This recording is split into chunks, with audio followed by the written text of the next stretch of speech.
Take Virat out and he's probably the pick of ODI batters the last 8 to 10 years. He's filled up and paid the price. Yeah, well, Rohit, what has he got? 3 double hundreds in international cricket, so pretty much picks for himself. I think all these guys will probably pick themselves in this team. You might look at his form and think, oh, he's probably maybe not going as well as he usually would. You know, he'll turn up the next game and, you know, look like he's playing a different game with cheat codes on. Oh, that's a nice stroke. You can bowl the maiden to him, think that you're on top, and then the next over you bowl to him, he'll take you for 20 or 24. That little box becomes so small where you can land the ball, put so much pressure back on the bowler of, you know, if you're a touch short, he'll pick you up 4 or 6. He defends for 1 down a third man, you get straight, he hits you over square leg for 6 and you get 4 and he drives you, so he kept it super simple, but he's got answers for most things. Few people in the world play this better than Rohit Sharma does. He's willing to play it off the front foot sometimes too. I think he's the best one-day opening batter in the world. He such a beautiful technique, uncomplicated. I think he's someone that scores quite freely without that much risk with his sort of, the way he plays. And he's quite hard to stop because he plays just conventional cricket, but he's able to hit, balls that other people are defending. He's able to hit for 4 or 6. It's the motive moving forward, or I guess the theme moving forward, that you want to play a brave brand of cricket. We've seen it with England recently. Things can change very quickly, and I think Rohit's someone that can definitely do that, and he can take the game away from you so quickly as well. You know, the only good part about Rohit is that he doesn't sweep a lot. So there's sort of one area you can bowl and try and limit his scoring, but if you just miss that area, on a good pitch, it's going miles. You can't give him his arms, you can't let him hit you back over your head. So basically you're trying not to let him hit you into the sight screen. That's your number 1 goal. You hope that there's a little bit of spin in the wicket. And there's something in your favour, because if there's not, it's going to be tough. Yeah, what a player indeed, Quinton de Kock. Very often he gets South Africa off to a flyer. Again, just a damaging left-hand batter at the top of the order.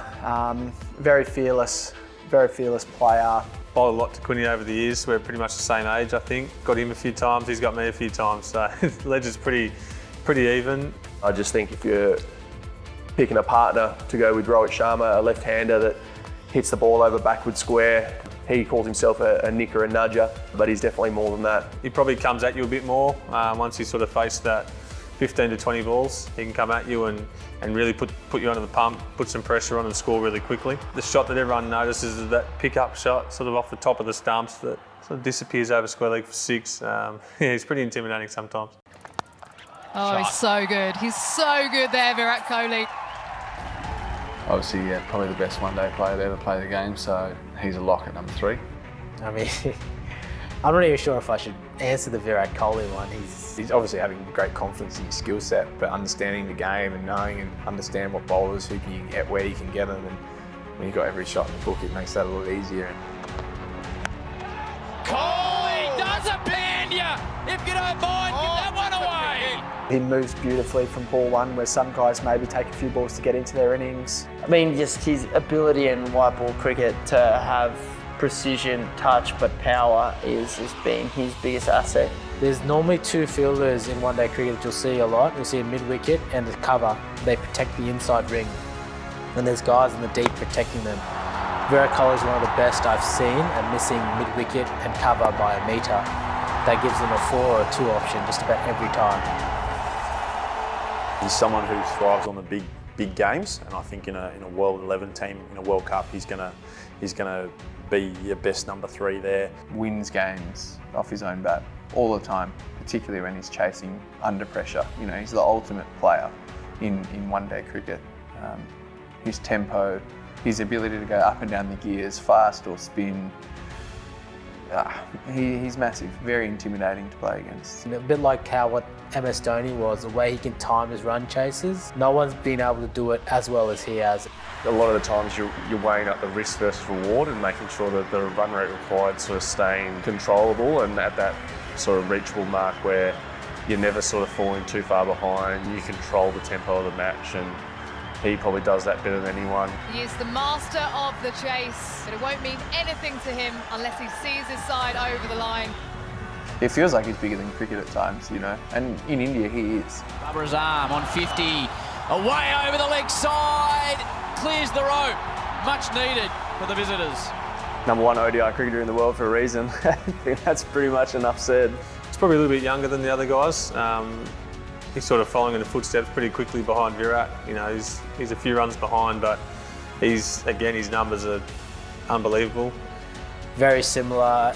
Doesn't always bat the same as Virat. For some reason, he feels like Virat in a lot of senses, just when you watch him play. I just think the way he goes about it, very similar to Kohli.